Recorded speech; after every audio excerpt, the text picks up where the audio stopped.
Hello, everyone, and welcome back to Qmenera, an Experience Points podcast. We're an all-queer cast Numenera podcast. I'm Kenny, the cast member who plays the lovable and simple lad Hillian.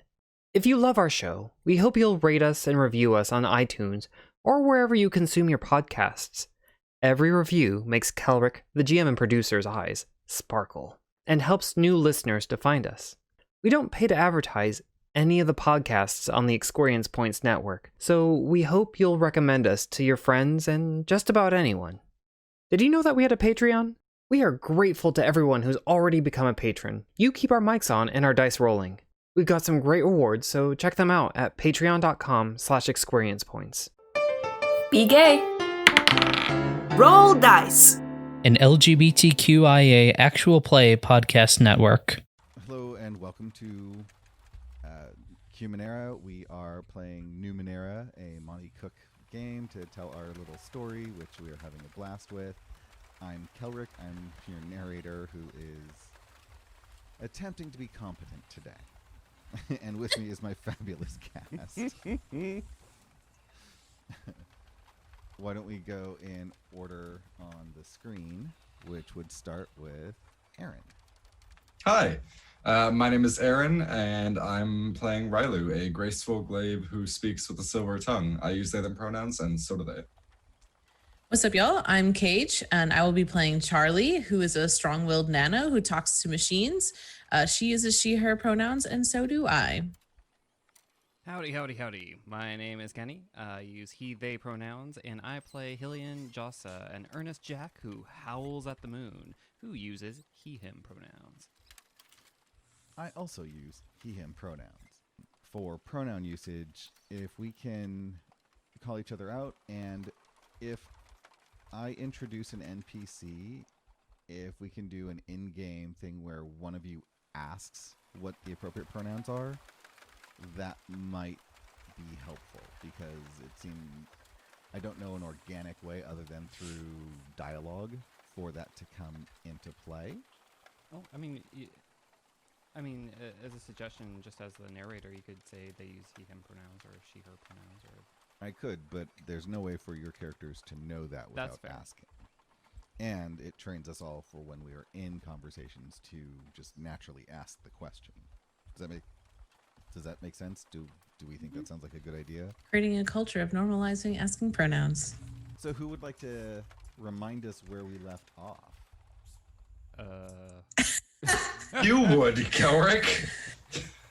My memory would indicate that the last time we got together, we had the three of you getting the news that the Order of Truth has basically blamed you for destroying a Numenera creation device, and a portion of the Aeon priests think that you need to be thrown in jail. Some of them think you need to be killed. Some of them think you...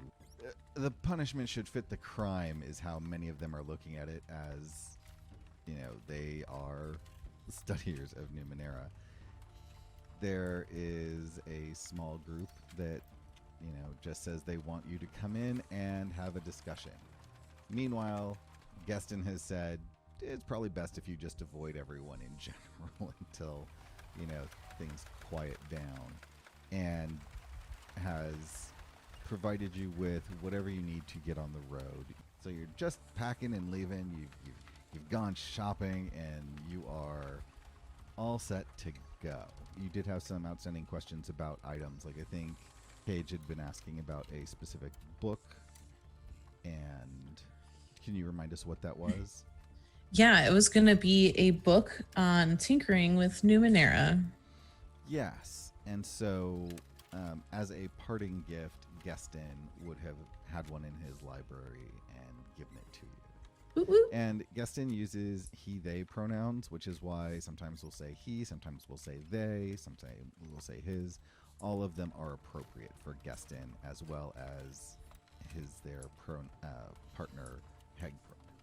So, did anyone else have anything else they wanted to do before we left?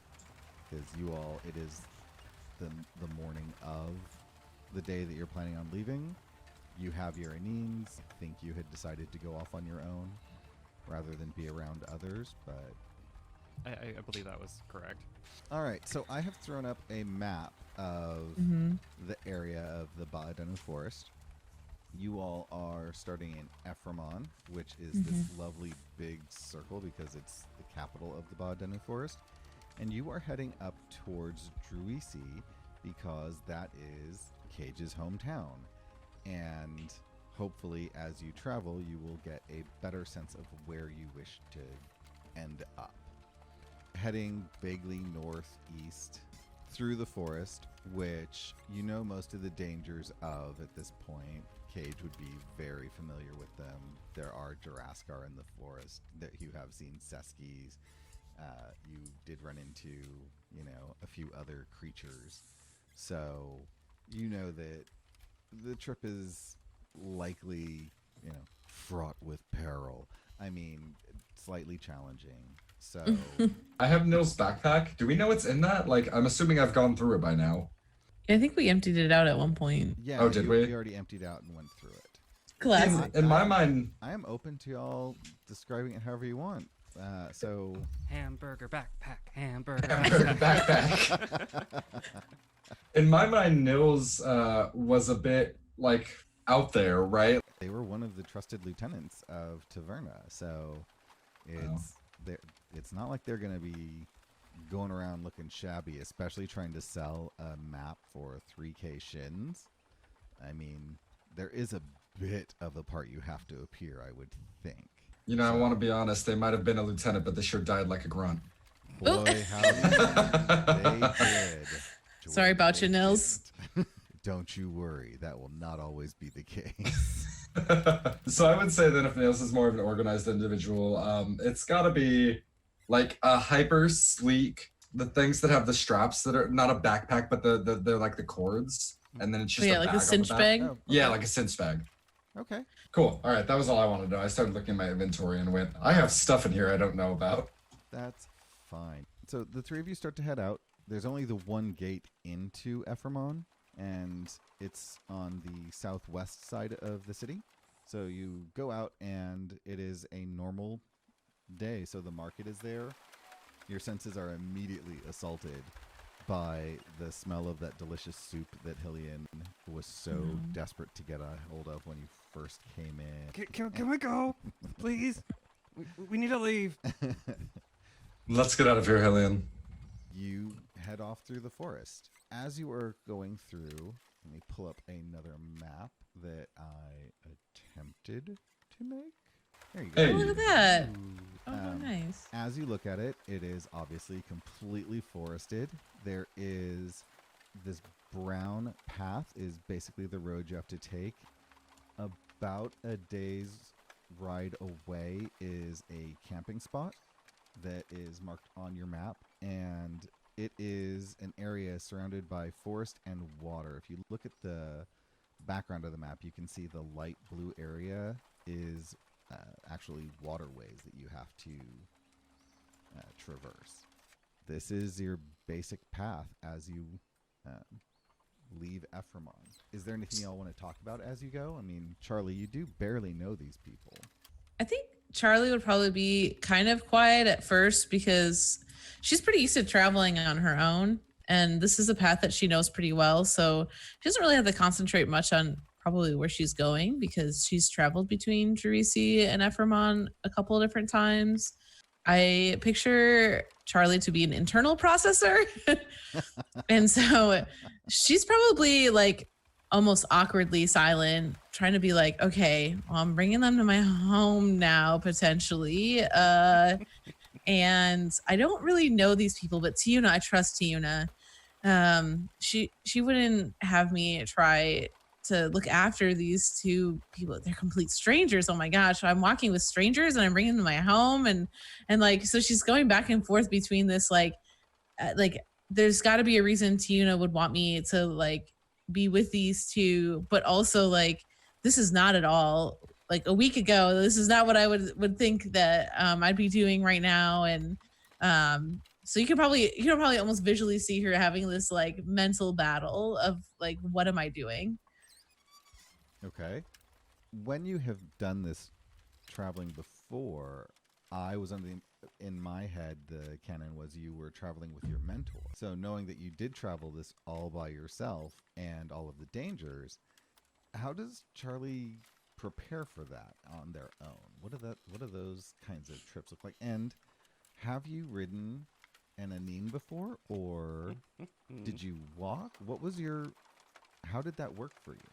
I would picture that she started off doing this trip with her mentor, and as she kind of learned and things like that, that she was able to kind of identify indicators that maybe somebody was coming down the path. And like, I imagine that she'd be able to kind of identify like, oh, that's just like a merchant between cities, like no big deal. Or like, oh, that sounds like something's coming out of the woods, And so she's able to kind of have some of those kind of senses a little bit. But I won't say that this has been an easy trip for her to go back and forth. I would say that every time it's a struggle and it's a survival, and she does worry about whether or not she's going to make it to point B from point A. Fair. Really fair. Okay. And how about the rest? Are all of you riding Anines at this point? Are you walking them as you get around the city until you're ready? What's the thought there? Railu's definitely riding an Anine through all this, but they're also definitely pestering Charlie while this is happening, because Railu doesn't like not knowing things, and they know things by talking. So Charlie, where is this place that we're going again? What's in Druissi? As Railu is asking Charlie these questions, I would say my response to whether or not Charlie has ridden on Anines before, I would say that she has, but she is much more comfortable with the technical and mechanical and not the organic. So even though she has ridden on Anines before, she is very uncomfortable on riding on an Anine. So as Railu's like grilling Charlie with questions, she's probably also like holding onto the reins and like, like, oh, okay. Well, then let's get a speed skill check to see how well you are doing at guiding your Anine. So speed check. Ooh. With a 17, not only are you doing much better than you think you are. I like to think that Charlie thinks they're doing a really bad job, but in all honesty, you're doing just fine. And with a 17, you get to add a small benefit of some sort. I would just say like Charlie is able to keep the Anine on the path and isn't doing like one of those like the time that somebody's kayaking for the first time and they can't track quite right. She's able to at least keep sort of like a forward motion and isn't like veering across the path. All right, seems perfectly reasonable. So what's in Druissi? Why is that place that you chose? I mean, obviously we don't know the woods, but I'm just curious what to expect. Druissi is my home. It's where I grew up. I've traveled between Ephremon and Druissi quite a few times, but I haven't been home in a little while now. But this is the direction that we were suggested to go, and it's the best place that I know that we could go to regroup and refigure out maybe where our next destination might be, considering how it seems like you all have quite a few people looking for you, and in that case also for me now. What do we expect there? Is it a big town, or is it rather small? Do you have a homestead there? I mean, what are we walking into? The last couple places we've been haven't been the friendliest, as you know. It's not very large. Ephremon is a much larger city than Druissi would be. But there are establishments there, places where we could regain supplies. I don't have a permanent location there anymore, but it would be pretty easy for us, I think, to secure lodging if we needed. And the priesthood, do they hold a big presence there? Not like Ephremon. The priesthood, as you get further out from the city, become more scarce, but that's not to say that we won't run into folks there. All right. Well, I mean, always best to be on watch. You know these woods. What should we be expecting? Besides trouble, of course. I mean, we'll probably come across merchants and travelers, but also all sorts of beasts, creatures, and folks looking for trouble. We should make sure we remain alert, and if we can get to that campsite before it gets too dark. It would be best if we were able to get to a point where it would be safe to stop. How's Hillian doing with all of this? I mean, you've been pretty quiet as all this is chatter is going on around you. I think Hillian's still in a little bit of a daze. I think they, every once in a while, have like a private conversation with Jacques and pulls little snack rations out of his pack, just kind of is listening and maybe nods along every once in a while or says, yeah, cautious, but doesn't really seem to be all there. Okay. Just last night, Hillian fed to the appropriate amount. So, are they feeling hungry again? Has that started up for them yet? Or are they... What time of day is it? It's early to mid-morning. They're heading out. It's probably not lunchtime yet. It's fine. But it's heading out there. I think. Gosh, that all happened last night. You were like just a week ago. Like, no, one night ago. Yeah. Mm-hmm. No. I don't think that cycle starts until sometime after midday. Okay. Does Charlie have any reservations about bringing this were-rabbit who just ate the way they did in front of Charlie to their parents' home, I would assume? Or I don't even know if they're your parents if you have a homestead there. I do. Well, I think that Charlie has not thought that far ahead quite yet. She's definitely in more of a survival mode right now because she just knows that she can't be at Ephremon.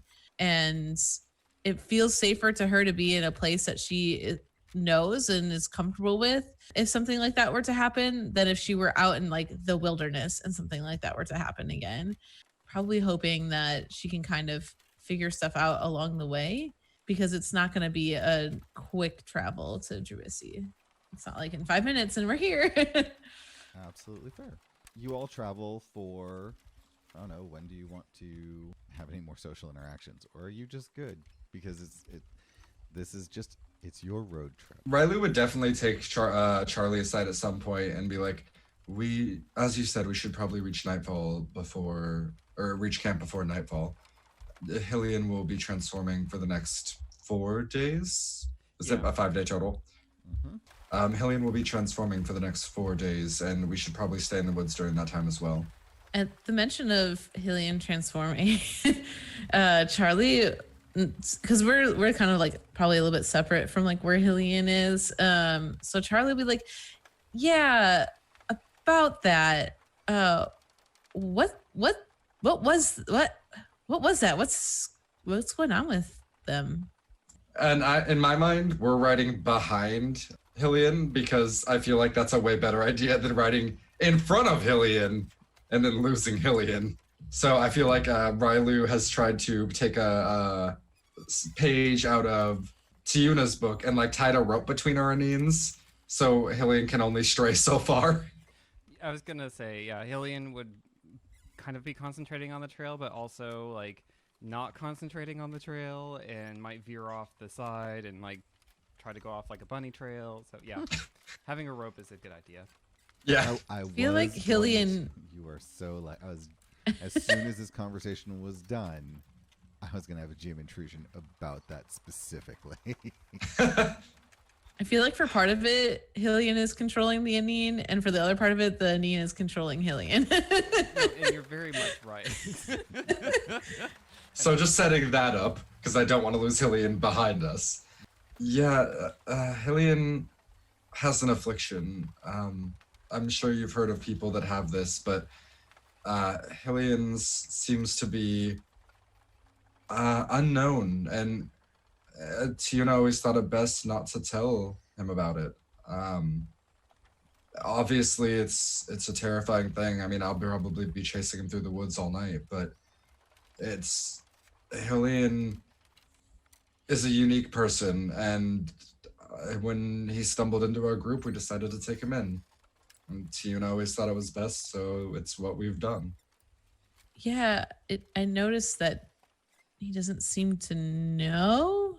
When you had left left my home earlier, Hillian and I had a conversation, and he seems unaware of what actually happened last night. I feel like him not knowing, would that not make the transformation more dangerous? Well, I remember a time when we first met him that had happened, and obviously we were blindsided. We barely got out of there with our lives, and once we escaped and we found Hillian passed out and he didn't remember anything, Tiyune was incredibly suspicious for the longest time, and I think only kept him with in order to make sure that, he wasn't bad news. And she even tried talking to him about it once, and it didn't click. It was like water over glass. And I think after that, Tiyune decided it wasn't worth bringing up again. I would also say too that like even though Charlie has seen quite a bit of like weird things working with her and traveling and things like that, and being with her mentor, like that was really frightening for her. She did not anticipate that to happen, and the behaviors and attitudes between Hillian and Howlian are so different that it's like you don't know what to expect next, sort of. So there is sort of like a little bit of like a fear component between her and Hillian, but she's starting to like identify that there's like almost like these two separate pieces, and that as Hillian, like he's kind of a little bit more chill, but still isn't like, she doesn't quite understand quite yet how this transformation happens. And so, or like at what point does this like trigger to being like a different type of embodiment of Hillian? And so there is sort of like that fear of the unknown there for her. Yeah, it makes a lot of sense. Yeah. As you're traveling, I've placed your icons on the map just so we have a visual, because we do a lot of theater of the mind here, but I found that it made the road trip last time a little tedious because we didn't know where you were in reference to Ephremon from Adritawan. And so I think maybe just having the map as a reference point for that is going to be helpful. So you've been on the road for several hours at this point. It's probably, the sun is higher, and the forest, you've kind of become used to just that background creaking noise that is the Baadenu forest.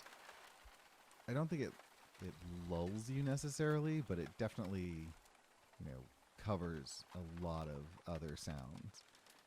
It might be a bit of a surprise to so soon hear water, but you do hear there's a small pool of water. It's like a very tiny lake ahead of you that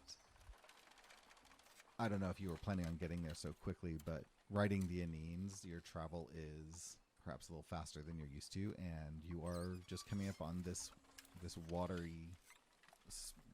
feature, which opens up the forest more than you're used to. It's not necessarily claustrophobic, but it's really a dense forest. We should stop and water the Anines and take lunch. Charlie won't say anything, but we'll start to like prepare like dismounting from her Anine. Any excuse to not be on it right now, I think would be good for her. Have her feet on land. When Charlie dismounts and is just like, I don't know, I'm assuming maybe like holding her back a little bit or something, Railu just goes, believe it or not, Killian and I had to ride some of these things out of town before coming to Ephremon. That really will kill your back. No kidding. And what about Hillian? What's Hillian doing now that it's getting closer to noon? Hillian's recognizing that he's hungry and is going to start eating out of his pack more. I think that when he dismounts, he'll start foraging. Yeah, go ahead and you forage around. Does anyone notice or pay attention to our little Hillian, stay within line of sight of the camp, please. I'll be safe. Can I do like, what do you want? An intellect roll, I guess, to try to find edibles. Yeah, that would be appropriate. Cool. Just some stray edibles on the ground. TD4.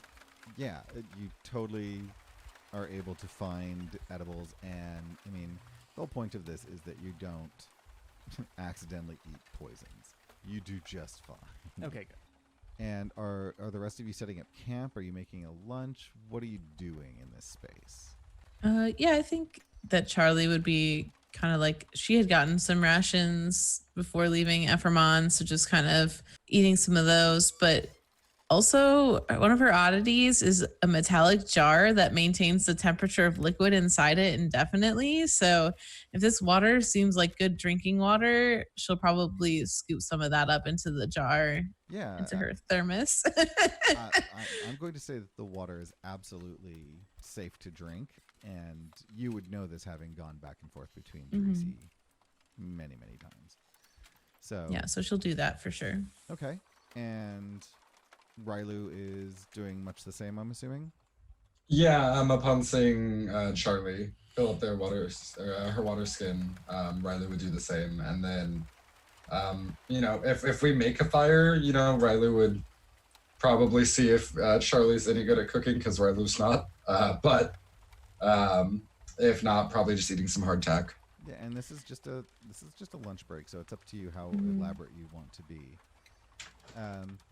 With you all taking this time to fill up your water and do all of these, just everyday kind of humdrum camping tasks, Hillian, I would like to offer a GM intrusion for you. Okay.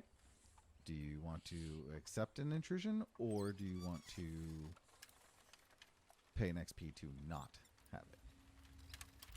What? I can accept an intrusion, sure. Okay. So you have the one XP for yourself. Add it to your character sheet, and then you will have a second one. And basically, what it's going to boil down to here is, while Cage is very busy getting water and Aaron has joined her, and the two of you are just doing this normal task, Aaron has forgotten that the way that Tiyune kept Oh no.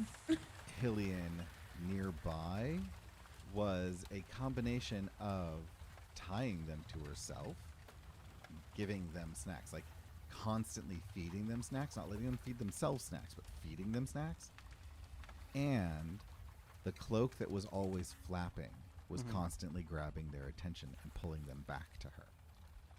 All three of these things are gone, and Hillian is, much as you found them, just taking care of themselves and foraging.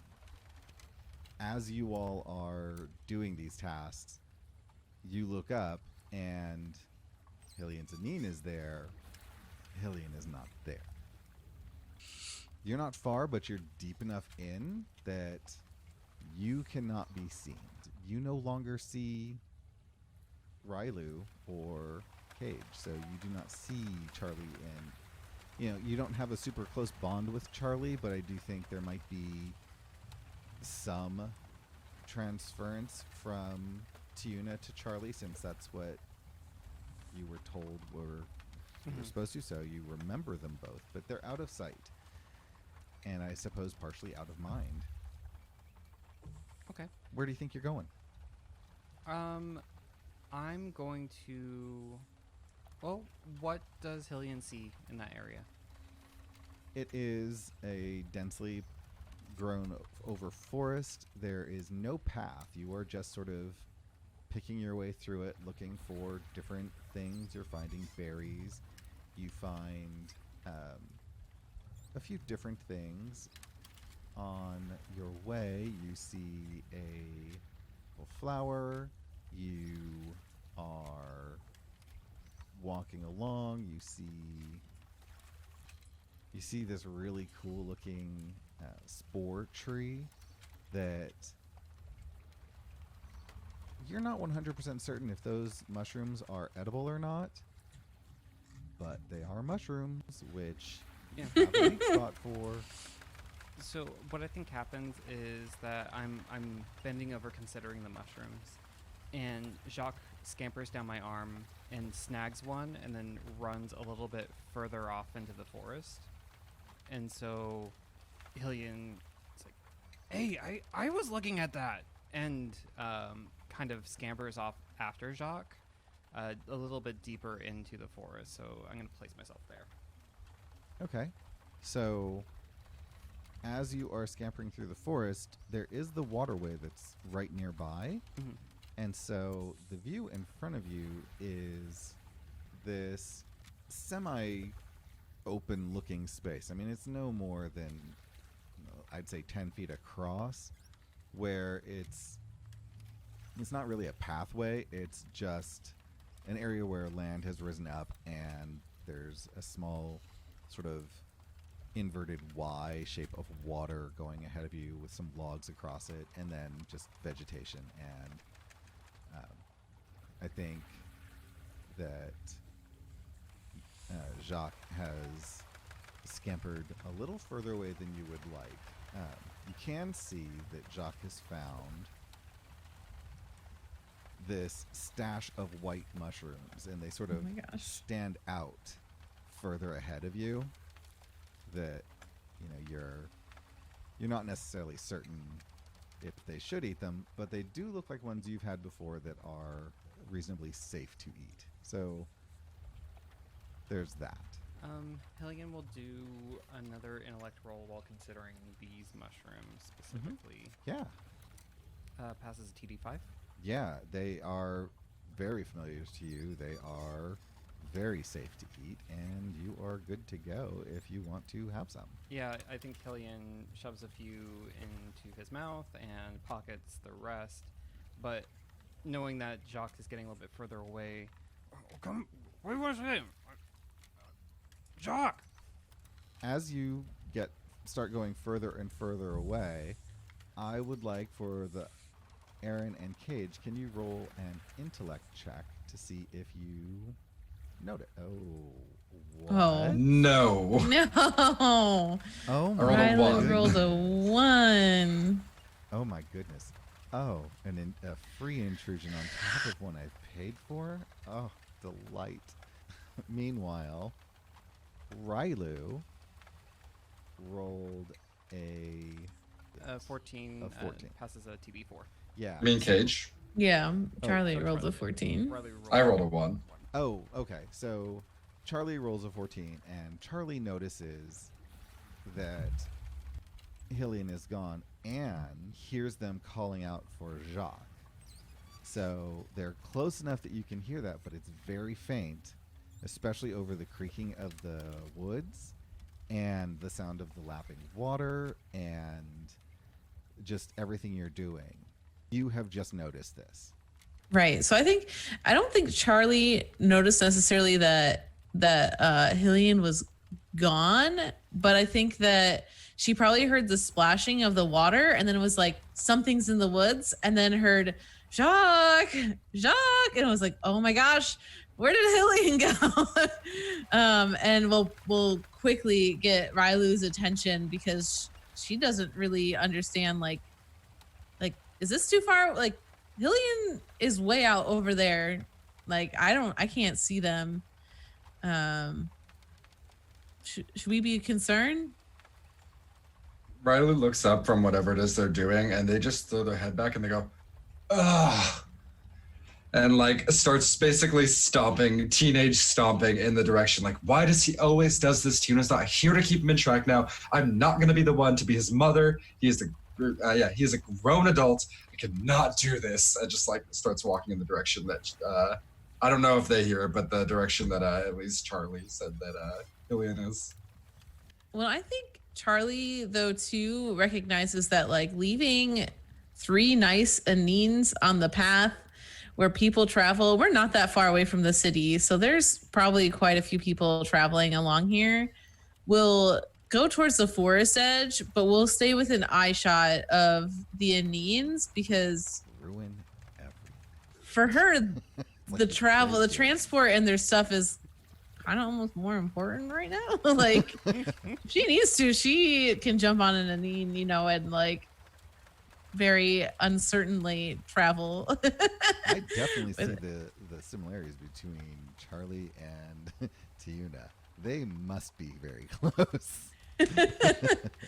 Coming from Druissi down to Ephremon, and you are far enough away from Ephremon now that there aren't a lot of people. And either way, anything the forest is that dangerous, so it's mostly caravans you're gonna see. Right. So, or creatures that smell our Anines. So speaking of creatures that might smell your Anines, Hillian is making a reasonable amount of noise calling out in this Jurassic-filled forest for Jacques, and Railu has not pitched a loud fit, but pitched a loud enough fit that your GM intrusion is going to be a not so kind encounter. Oh no. I'll fight a Jurassic cover. Throw it at me. Careful what you ask for. If only. As you are coming deeper and deeper into this forest, you suddenly have come up behind you, not cutting you off from the road, but coming in from directly due west, and in between you and Hillian are 3 Chirog. I want to pet it. Would anyone like to describe this beautiful, beautiful creature I've just shown you a photo of before we discuss this any further? It's sort of like this weird reptilian-esque thing with tendons for a neck, suction cups for fingers. It's sort of like this pinky purple fuchsia red toned creature with large fangs and glaring eyes. So why don't we get int checks to see if any of you recognize these? And not Hillian, Railu is at disadvantage for recognizing these. Is Charlie close enough to see them? Oh, yeah. All of you see them. Okay. Hillian should do a perception check. All right, so that's going to be the... you do see them. So currently we have... Let's see, what are these rolls? I have everything covered. Why is everything so hard?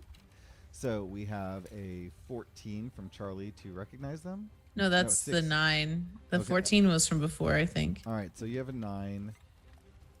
You don't really recognize these creatures. Railu's 16, even with disadvantage, which just makes it one step harder, you absolutely recognize them. And Hillian, with your 19, you see them. So with a 19, you can apply a minor effect. So what do you want your minor effect to be? That Jacques comes running back up my arm and into my pack. All right, that seems reasonable.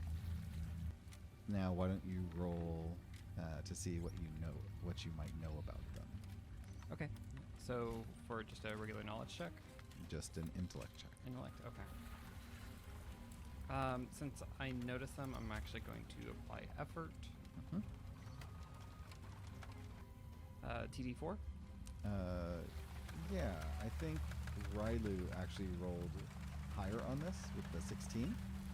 So we will go with their amount of knowledge. And so I will give you your choice of information. You can know something about how they interact with humans or other beings. You can know what their combat style might be. You can know another random piece of information. Oh, I want to know their motivations for their interaction. Okay. Who's closest to them? They're between me and Hillian, right? Yes. Let me. So they are coming in from a vaguely southwest vector, sort of parallel to the road, and they are just 3 abreast coming at you. One of them is slightly behind. Okay. So Railu would pause and just stop and go, everybody hold. Hillian looks far on the map. About how far is that? He is about 20 feet away from you, and it is for you to say something like that. If you say everyone hold loud enough for Hillian to hear you, the Chirog definitely hear you. Yeah, that's fine. I would say, everybody hold. And then I would walk forward a bit and go, I know one of you speaks. Tell me what it is that you seek.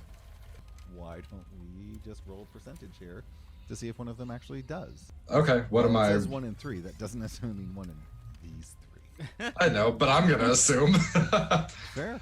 Riley's good at words, not math. Right? Hey, listen, if it's shins on the table, I'll count it. Perfect. Yeah. Then roll those percentage dice and say high or low. It's me, but I'm feeling good today, so we're going to go high. Nope, I sure went low. 19. My rule is always go low. So you have run into a pack of 3 that do not speak a human language, and therefore they do not pay attention when you tell them to stop and you ask what they want. They just see that you come forward, and so you have grabbed some of their attention. Cool. I don't know Charlie's stats, but I'm the worst target out of me and Hillian. So Charlie held and is like looking between the Chirogs and Railu, like, how long am I supposed to hold for? Because they're getting real close. As they continue to scuttle forward, Railu would go, all right, maybe not these ones. All right, let's... All right, maybe not these ones. React, don't hold. And Railu's going to pull out their weapons, if that tells you anything. Okay, yeah, that definitely Railu is a goes, signal for sure. Some of them speak the, what is it called? The truth? That's not right. Yeah, it is. Some of them speak the truth. I don't think these ones do. Get ready. Who else rolled well on Hillian? Mm-hmm. You're going to know a little bit about their combat. You have seen them. You've heard Railu say hold and then step forward, and then realize that no one's listening other than Charlie, and has pulled out their weapons. What are you doing? I have a cipher called a visual displacement device. Mhm. It's here. It projects holographic images of the wearer to confuse attackers. This image appears around the wearer, gives the wearer an asset to speed defense actions for 10 minutes per cipher level, and so that's a level 5. So once I activate it, I have about a good while to help. So I think that this was one of the eyes of one of the iron spiders that we fought a while back. Yep. And I think Hillian has it hanging around their neck like an amulet. And so Hillian grabs it, and I imagine that you have to squeeze it to kind of activate it. And so they squeeze this eye, and it activates the cipher. And you see several different Hillians kind of pop into view.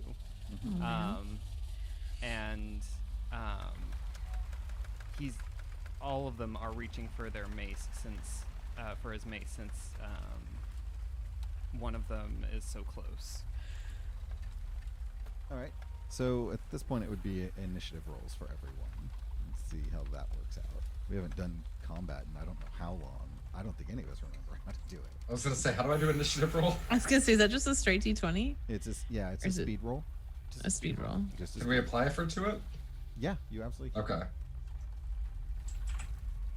I got a 14. I took effort out of my speed pool, so that's a 9.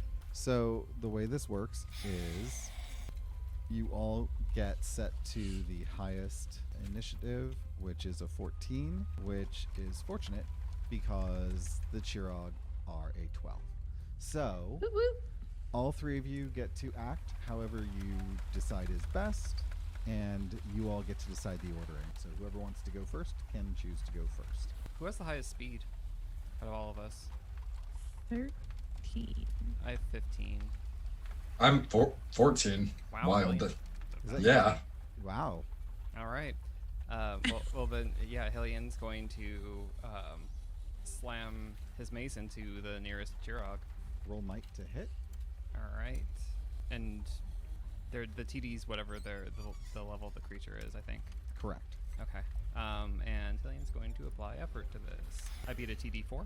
Which is exactly what you needed to be. Awesome. And that is... Your mace is a... What kind of what? Let's see here. Damage 4. All right. So So it's a that's- medium. Yeah. You have done 4 points of damage. You've moved up and hit them. Are you doing anything else on this turn? I think that... no. I think that is just fine. So you're going to stay right next to the creature? Yeah, Hillian's gonna stand his ground. Okay. And that leaves Charlie and Railu. What will you all be doing? I'd like to go next if you're cool with that. Yeah, go for it. Cool. So I am going to fling one of my razor rings at the one attacking Hillian. Okay. Yeah. So that's going to be speed. Because the razor rings are light, it's going to lower it down one step. Mm-hmm. And then do I have anything else? I don't think I have. Oh, I do. Light. I also am trained in light range weapons. Mm-hmm. No, thought- some do speed Yeah. attacks. I might have marked them wrong. I feel like throwing something is I agree. speed. So we're gonna change the the ranged one to speed. That you do have a medium blade, so that should be left as might. Yeah, I got those both when I leveled up, when I ranked up one. So cool. I will check that. That's going to bring it down to a TD2. Yep. Just need a 6 or better.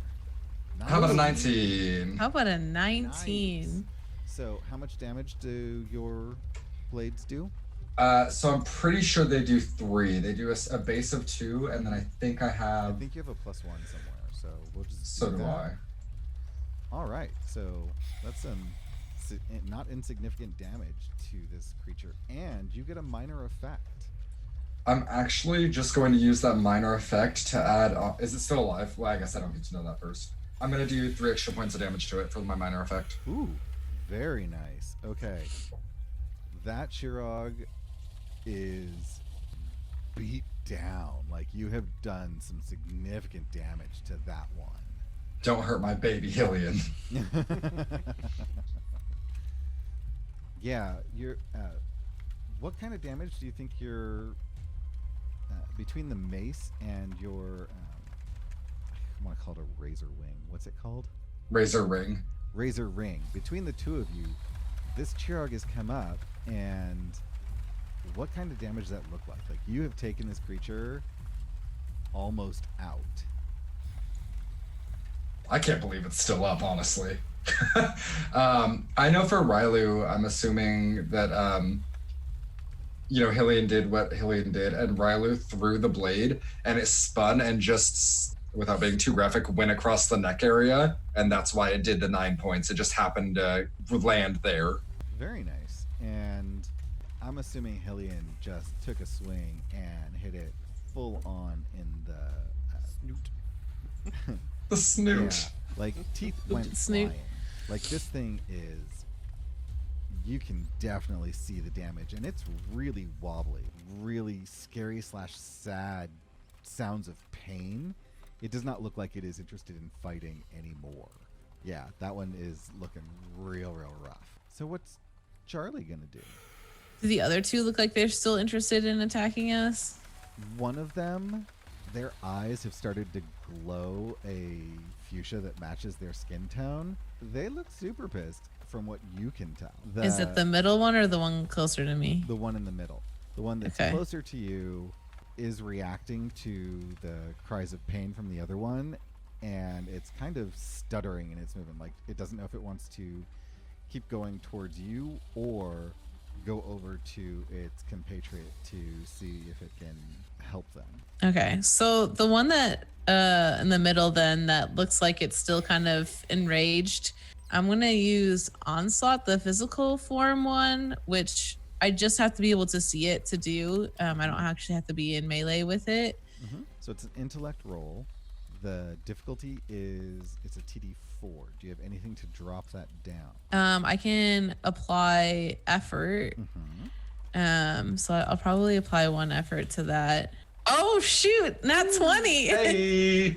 Damn, that's awesome. Okay, so yeah, you do your physical onslaught, which does 4 points of damage to It sure does. this one.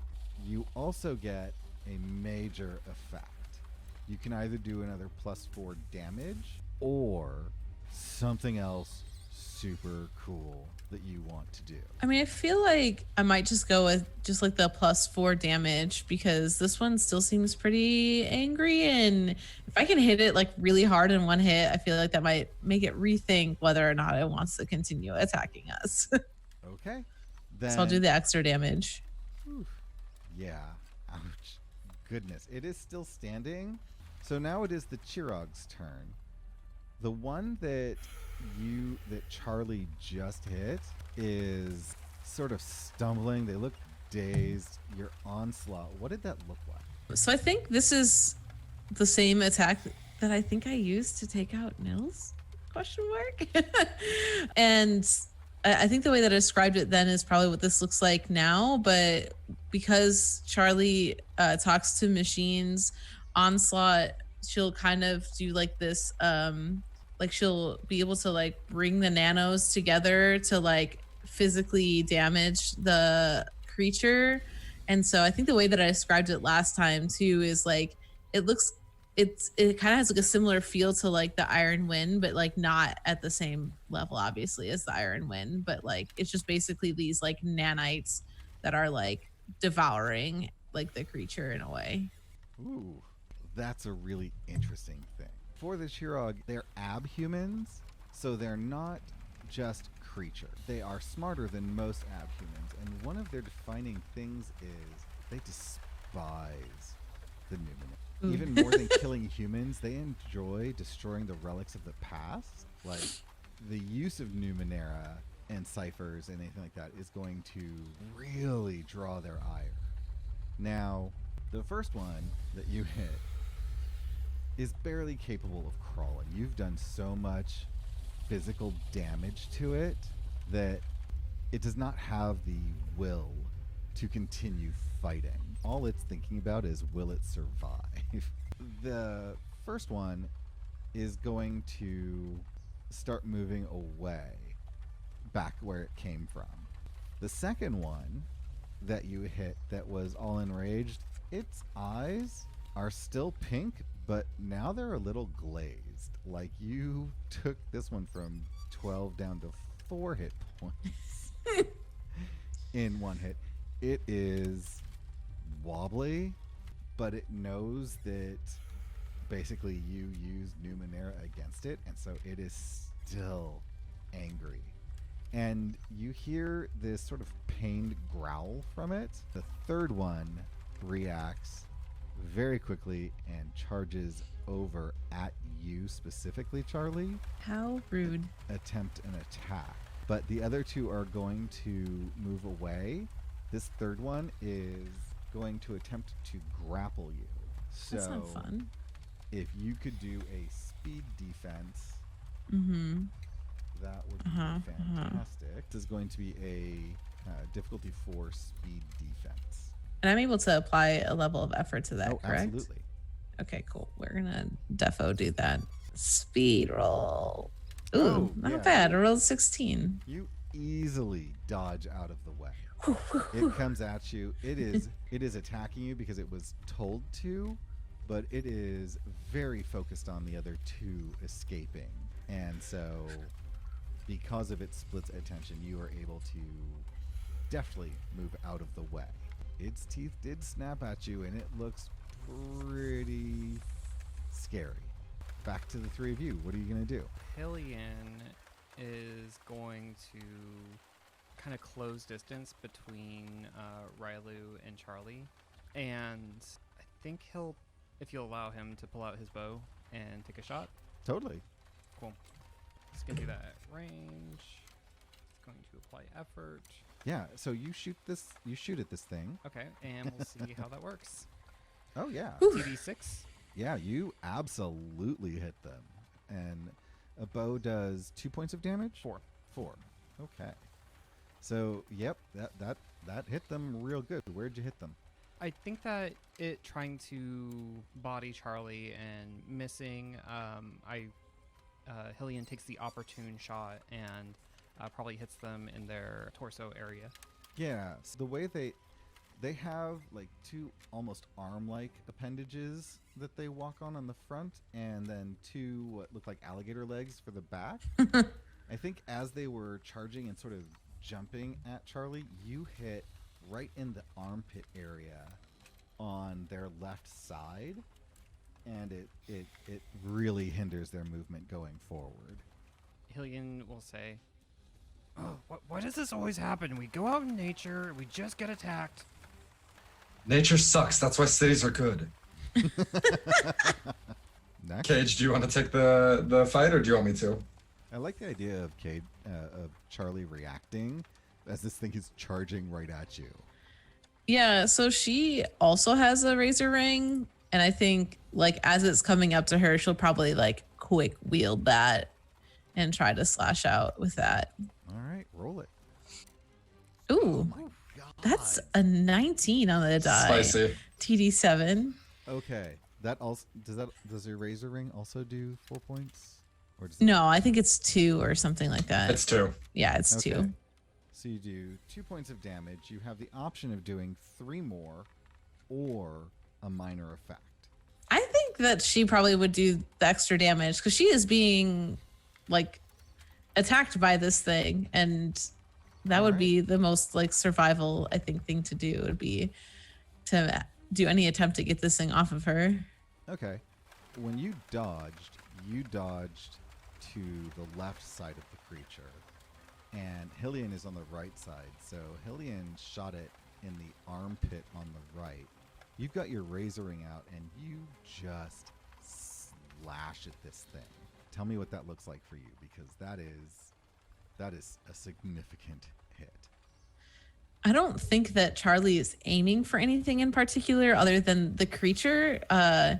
She's not usually, like when it comes to combat, she's not usually a melee type combatant. And so it was very reactionary. So she dodges this attempt to be grappled and quick pulls the razor ring out and just kind of does like one of those like 360 spin move kind of things with like her arm out, and just happens to like, I think slash like a major like, I don't know. Do you think these things looks like their arms maybe kind of have some little soft spots on them? Yeah. And so probably like basically dismembers like one of the arms from this creature. I don't know that I would say Okay. dismembers, but Basically. I think if you have damaged its other forward arm Okay. really badly, Significantly. and so its movement is super curtailed, and Yeah. it just screams in pain when you do that, which all of you may not remember in the heat of battle, but there are Juraskar in these here woods. So this level of noise perhaps isn't the best. Railu. What will Railu do? Are they within short distance? Oh yeah, they're within 5 feet of you. Oh, okay. On the map, they look. No, the farther ones, the ones that ran away. Oh, the ones that ran away? No, they're a good 15, 20 feet away from you. Yeah, short distance is up to 50 feet. Cool. I am going to chuck one at the. Okay, actually, before I ask that, my razor ring, is it in the Charog that's running away, or did it continue forward? You rolled well enough. That's up to you. I'm gonna say it's in the one that's running away because I'm gonna go after it.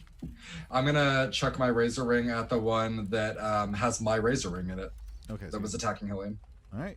Go ahead and roll. And I'm gonna apply effort to this one, even though I'm pretty confident. Then I'm gonna apply effort because we know how I roll. Yeah. Don't roll that one. Let's see if it works in here, but I'm going to take it off my chat anyway. Oh, there we go. 13. Okay. Dang. You We're hit rolling it, well today, and you more or kill it. less. That Cool. drops it to 0. It is With- a dead.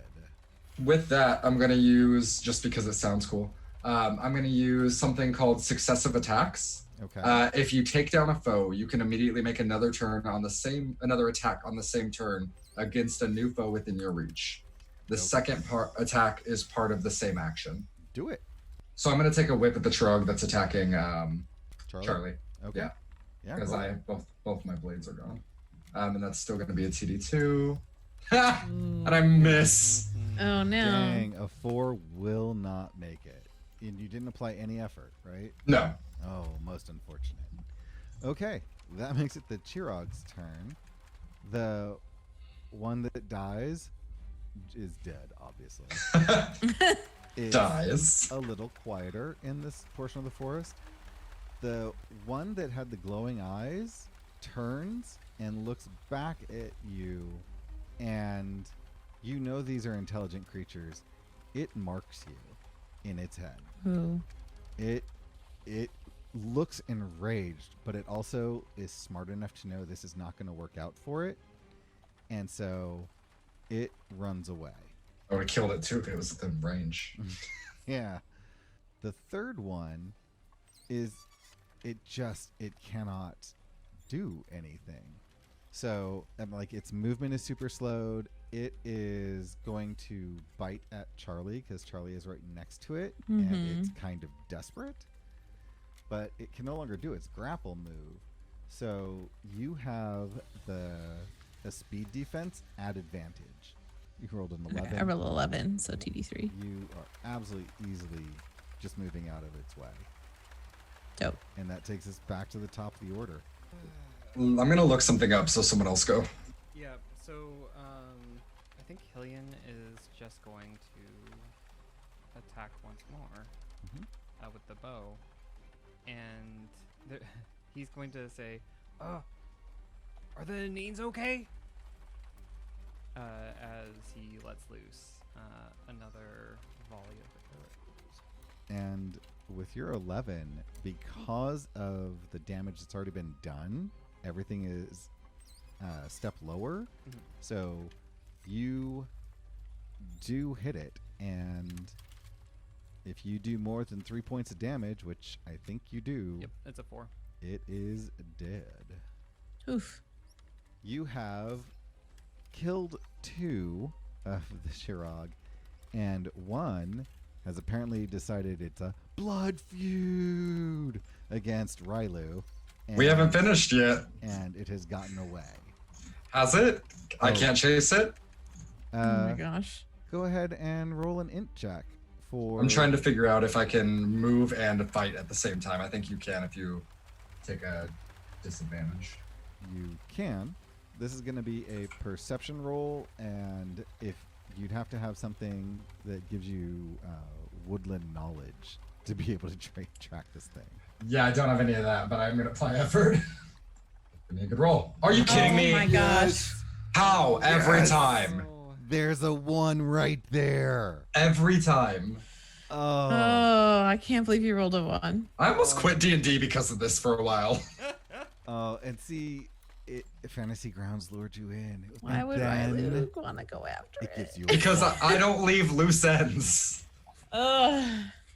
I And feel like even during this, Charlie's like, Railu, Railu, where?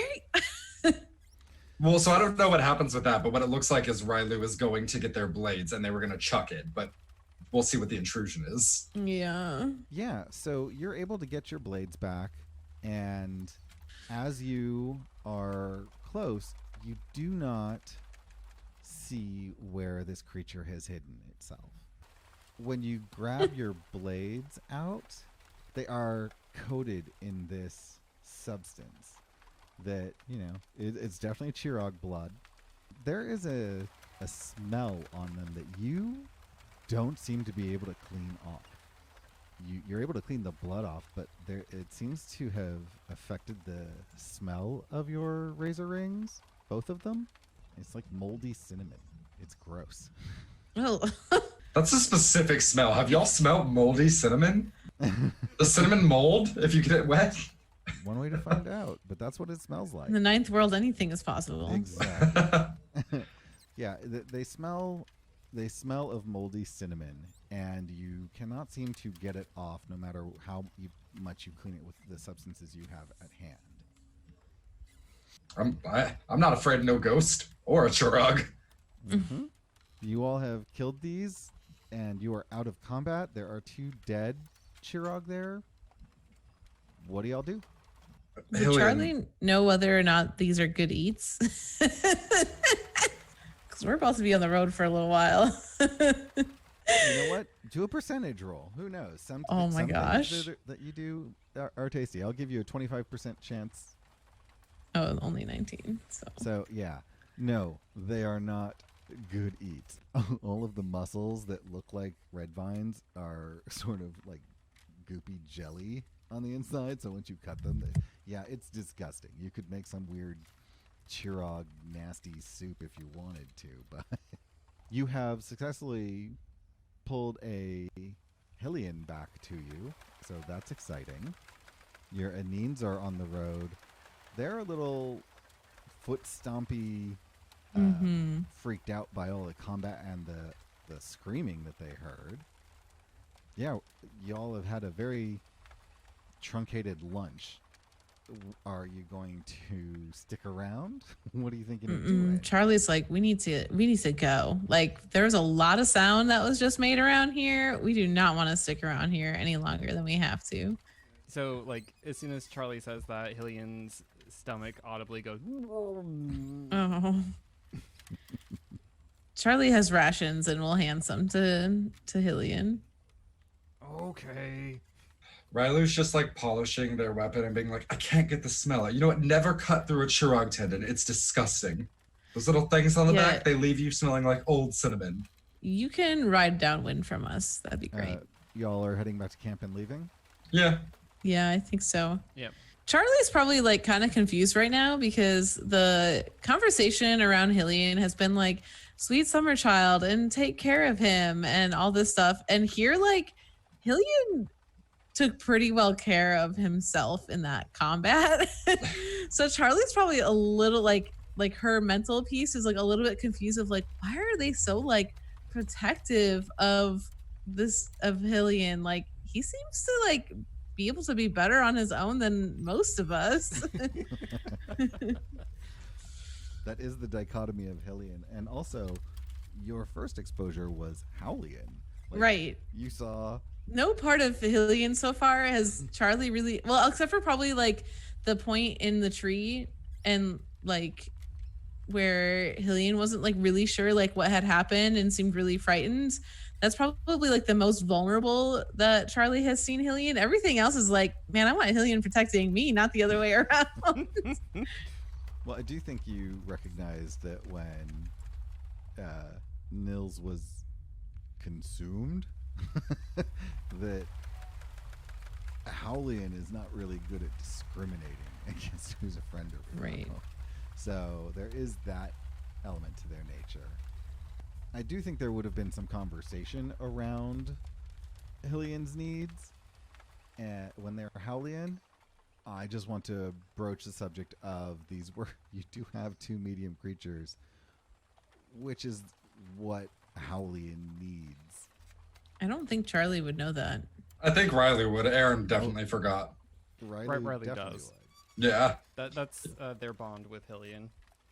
Mm-hmm. Yeah, but I cannot think of a way Railu can justify like tying a dead being to the back of their knee and just like dragging the body down the road.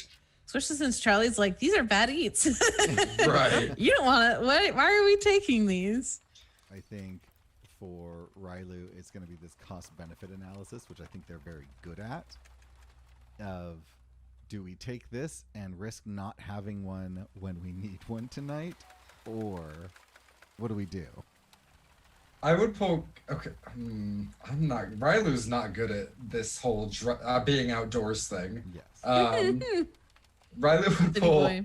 Yeah, Railu would pull Charlie aside and be like, All right, so you know that thing that happens to Hillian? Yeah. Yeah, he needs to eat something about this size without coming back like near dead. And sometimes it even helps him transform back. But I don't want to be dragging this dead body through the road. Do you know how to dress this in a way that we could, I don't know, give it to him when he transforms tonight? I think. Oh, Okay. go ahead. I was gonna say, as Hillian might be kind of vaguely listening in. Can Hillian do an intellect check on whether or not dragging one of these would fend off other attacks? Absolutely. Oh my god, like intimidation.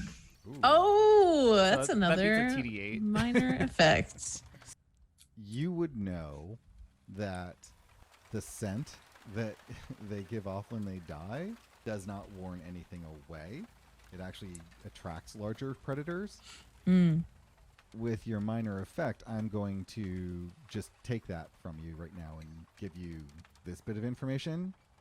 If you don't take the body, it doesn't matter because Railu smells like one anyway.